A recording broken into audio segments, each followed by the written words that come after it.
Do you have a probate property with financial hardship? If so, stick around and watch this video because I'm going to outline the steps that we took to avoid foreclosure for this Anaheim Hills property and get it sold.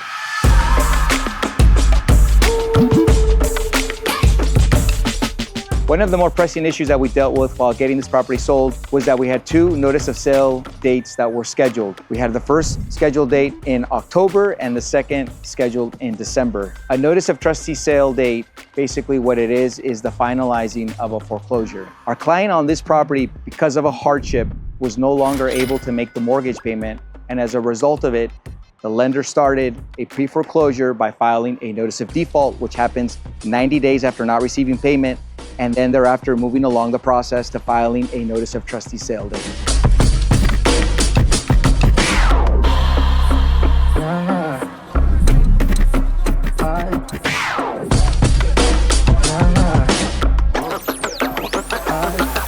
If you have a property that's in probate and you have a notice of default filed, it's time to be very vigilant and to act accordingly to avoid or to give yourself enough time to take action before the notice of trustee sale date. For this client, because we had the property on the market, we were able to send the listing agreement to the lender that carried the note on this property, and we were able to postpone the first sale date that was scheduled for October. We were able to get it postponed to December. As we approached the December date, we sent a second contract, which was actually the contract for the property to be purchased, and that allowed us to push back that notice of trustee sale date even further to give us enough time to get this property sold. Ultimately, by buying ourselves time, we're able to market the property, receive offers, and get it sold. And just to take it a step further, the estate is now able to collect that money, and that money doesn't go elsewhere. Just to provide a general timeline for this case, the decedent passed away in Halloween of 2024, and the lender didn't file the notice of default until May of 2025. Therefore, it had been more than the 90 days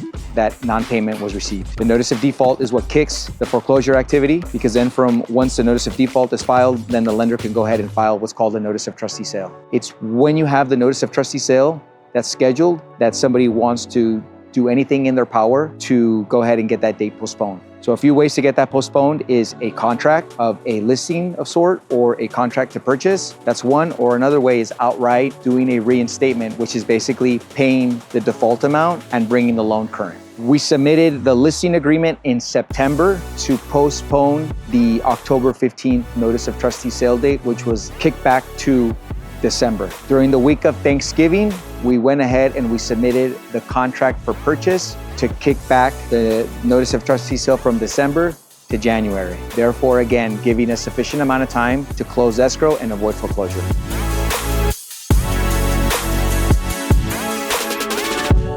One more important situation that we had to deal with while selling this property is that this is a limited authority. When you have a limited authority, you have to understand that you have a second step to getting this home sold. The second step is going to court and finalizing the sale in court. While in court, the obvious thing that happens is the judge approves the sale and you can move forward to close escrow.